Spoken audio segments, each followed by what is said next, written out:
Morning and welcome to another stream from the ACT Chess Association, covering the online events that are being held here in Canberra on lichess.org, while the ACT is almost certainly coming out of lockdown at the end of this week. The events that we run online are blitz events, rapid events, long time control events. At the moment we've been running 4 a week. Monday night is blitz, Tuesday night is rapid, Thursday night is long time control, 40-minute starting time plus 15-second increment, and then on Saturdays I've been running street chess. But most of that is about to come to an end because the chess clubs are going back. I know that Gungahlin Chess Club at East Lakes Gungahlin is going back on Tuesday next week. Street chess is starting up in person on Saturday, so come along to that if you're here in Canberra. But the event that we ran last night was a rapid event, which was 6 rounds with a time limit of 10 minutes plus 2 seconds. Per move, it was won by Matt Radicic. In the first time I think he's won an online event, he said. He scored 5.5 out of 6. And in equal second were Miles Patterson and Masaki Horikawa. Masaki being one of our promising junior players, and Masaki in fact beat Miles in the last round to catch up for second place. So that's a good scalp for him as well. I even played in the event, but I was dropping in and out to keep the numbers even. So I got a fairly fortunate 3 out of 3 in my games. Dropped a piece in the last game, but then managed to win it back, converted the ending. But the game I'm looking at is between 2 junior players, and this is a kind of emphasis on junior chess today. Connor versus Jerry, both up-and-coming players. Both have very good knowledge of the game. Both are getting coached. Disclaimer, I'm coaching Connor. Extra disclaimer, Connor is not the player that wins today. So, but at the same time, they've both been working hard on their chess, and it does show generally in this game. But the main themes of the game today, for those of you who want to fast forward to the end, are about damage pawn structure and how it affects king safety. So let me just bring up the game, and we can start looking at some moves. Connor is white, Jerry is black, and it's a French defense. And there's a few players in Canberra who play French, and funnily enough, Connor is one of those players who plays the French as black. And it's an exchange. Now, the exchange has become quite popular, certainly in Canberra and in other places recently, because it's an easy way for white to try and play for a small advantage. Bishop d3 was played, but I'll just quickly flick down one line without going too far into it because it's well beyond the scope of today's broadcast. Knight f6, bishop d3. So we're playing symmetrical for the moment, but then h3 is a surprisingly interesting try. And the argument, or the reason for this, is that the bishop will go to g5 to pin the knight on f6. And what white tries to do is pressure the d-pawn by removing that knight from defending the pawn on d5. And white will try and have one more piece attacking d5 than black has defending due to the fact that the knight's been taken off the board. This idea was shown to me by Grandmaster Elshan Moradiabadi in the lead up to the 2018 Olympiad. And I've used it on occasion. However, there are lots of counters for black which can be slightly annoying. For example, c6 kind of crosses this plan. But c4, just transposing to other lines, is actually slightly better for white, even if black takes on c4. But that wasn't played. Instead, bishop d3, knight c6. We bring the knight out. Knight to f6. My preference in a lot of instances here would just be to castle. I know it's a little bit dry. And after bishop d6 here, rook check, bishop e6, knight c3. And again, you're still trying to follow up with that plan of playing bishop to g5 and remove some of the defenders of the d-pawn. But ultimately, it's a bit of a slog. White just has a slight edge, but it's a hard nut to crack. So instead, white played c3, which is fine, and bishop pins. Let's start developing some pieces. So the bishop on f8 challenges the bishop on f4, and we swap and we swap. One of the drawbacks of playing the exchange, by the way, for white is, of course, this bishop actually has a lot more freedom in the exchange variation. With the pawn on e6, that bishop always struggles to find a home, but the moment you swap, the bishop's got plenty of good squares. So we're just going to keep developing here, and in fact, this position's not only equal in the terms of both sides have chances.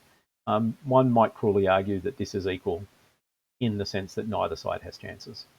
It is a fairly dry position. Single file, the E file is open, which generally means all the heavy pieces will get exchanged off the board. And this is one of the criticisms of opening is it just result in one open file.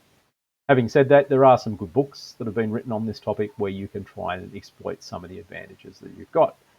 But in this case, both sides played well until one side didn't. So it's not a case of one side finding some fantastic winning ideas that the other side wasn't aware of, as much as white kind of just misplayed the position here. Rook over, rook to the file. As I said, we're thinking about swapping everything off down the e file. H6, a little bit of a waste of a move, possibly. And it turns out to be a bad move later, but it doesn't get punished enough by white. So H3, and it's even at this point here. So what white and black needs to do here is swap. Takes, we take back. Knight H5 with the idea of at least going to F4 to cause some trouble, swapping off maybe the light squared bishop. But after G3 covering that square, G6, I think white is slightly better in this position. Bishop versus knight, pieces, more attacking chances maybe on the king side. But having said that, I'm also putting little yellow marks around those H pawns because I think both of them can potentially become targets later on. And it has weakened a couple of squares around the king. Instead, Bishop H5 was a mistake, but white should have punished it. Now, here's a good chance to diverge in terms of what rules we tend to follow in chess and when we need to break them. Now, I don't know why white chose knight b3. Maybe it was part of a plan. But the best move is g4 here. Now, it kind of breaks that rule that we taught early on, which is don't weaken squares in front of your king by moving pawns. But here it just wins a pawn. Because after bishop here, we just swap and the queen just comes in. And we've just captured, free pawn.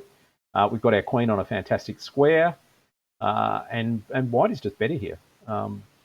Even after trying to be kind of aggressive with queen to f4, we can still just play g5. I know it's keeping the king exposed, but here's another point. So this is a nice attacking move, threatening to rip open the king side completely with pawn takes h6.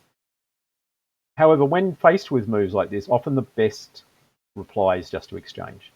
Swap off the piece that's going to cause you the most trouble, or the pawn that's going to cause you the most trouble. But in this case, white doesn't care, because white is already up a pawn, and this is one of the advantages of being ahead in material, is often defensive moves that normally are good for your opponent turn out to be less good. Because in this case, you've just swapped queens off, so the chances of black attacking you have diminished a lot, and you're still a pawn ahead, and white is just better in this position. Knight b3 is a poor move for two reasons. One, it missed the win of a pawn, but more importantly, this gets us to the theme of today's game, and that is that we just take on f3, and after g takes f3, I've put lots of little coloured squares. Okay, the reds are around the white pawn simply because each of these pawns no longer can defend other pawns. Double pawns on the f file, isolated pawn on the h file, and more importantly, this allows black's pieces to occupy certain good squares near the king, especially f4. So, surprisingly, especially at junior level, this position arises, or this pawn structure around the king arises. So for the rest of the game, I'm just going to focus on what black does to take advantage of this situation. And simply what they're going to do is find good squares for each of their pieces, and in fact it only required two and maybe three pieces. Occupy those squares, and then use the occupation of those squares to find better squares for the rest of their pieces. So, queen d7 was played. Okay, but let's try queen f4. For starters, we're threatening to take the f pawn straight up. Okay, so a little bit of material win. If we play queen back here, we can just take and take.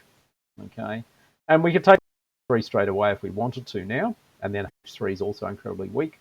The other option is just to play rook over, queen goes to d1, play a knight to h5, and this is one of the key ideas against this pawn structure. What we're going to do is move the queen, then we're going to play the knight to f4, and then we're going to gang up on h3. So imagine knight c5 for the want of a better move. We kick the knight goes to a6, and then we just simply play queen h4. And the idea is simply to go knight f5, knight f4, queen takes h3, queen g2, checkmate. Okay? And if we play bishop f5 to protect the pawn, knight f4, and we're still winning, because the other threat in this position, remember I said you put pieces on good squares to help other pieces get to good squares. The knight on f4 is going to let the rook get to e2. So Black is a lot better here. But queen d7 was played. Okay. Instead, f1 to protect the h3 pawn. So at least white is aware of the weaknesses. Bishop is going to go to g2, and the idea is it's going to protect h3 and f3. So that's fantastic. Your bishop's protecting your pawns, but you've still got the weak squares that can't be covered. So b6, just a nice little safety move, stops the knight causing trouble by jumping into c4, c5. So bishop went to g2, as predicted. Possibly better was rook e3 here, offering an exchange where at least you're trying to fix up your pawn structure, because if rook takes, pawn takes, slightly fixed pawn structure, but it's not that great. The king is unsafe. And also you are threatening to bring the rook on a1 to e1. Bishop b2, knight h5. As I said, this is the key idea. We're going to go to f4 with this one. Queen goes there to stop it. So that's okay. We use our queen to help support it by playing queen to f5. King goes to h2, and at least hang on to the king side. Knight to f4.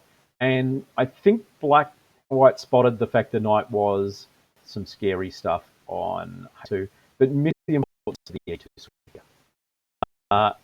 If they'd seen it, they might have played rook takes, noting that rook e2 is still being threatened here. So rook e1, and we play rook e6. And part of this idea is to sort of jump across with the rook to g3. After rook takes, knight takes. Black is still better, but not. It's not a catastrophe for white at this point. White will play in this. We get a horrible position like this, but in. As long as we try and play our best moves here and don't throw the position away, we can potentially dig in for a couple of and save some points. And in fact, I've seen that happen. I mentioned Masaki Horikawa before. Last night he drew a game where he was completely lost, and his opponent played one poor move in the ending, and suddenly it was capture with check, and then it was just king versus king. The rooks came off. So hanging on. So in this position here, rook takes e8. Instead, rook g1. And as I said, white probably missed the importance of the e2 square, because rook e2 now is just pretty much winning. Okay. Queen went back here, and then rook went f2. And now the bishop is pinned. And in fact, white played a4 because of the rook. In a sense, the hero of this story is literally this guy, sitting on this square. Okay? Notice that it's just covered all the squares around the king, and the fact that it was allowed to occupy that square was significantly important. By the way, there's a very nice different ways of checkmate.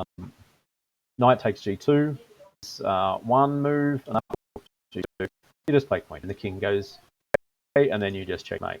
So checkmates even further back here if people go on, including not g1 in that position, but there. After rook e3, where am I looking at here? Rook takes, rook takes, rook takes. No, there was another line I was looking at. It's not going to spring to mind at the moment, but eventually it'll come back to me. The rook e6 line here is what I'm thinking of.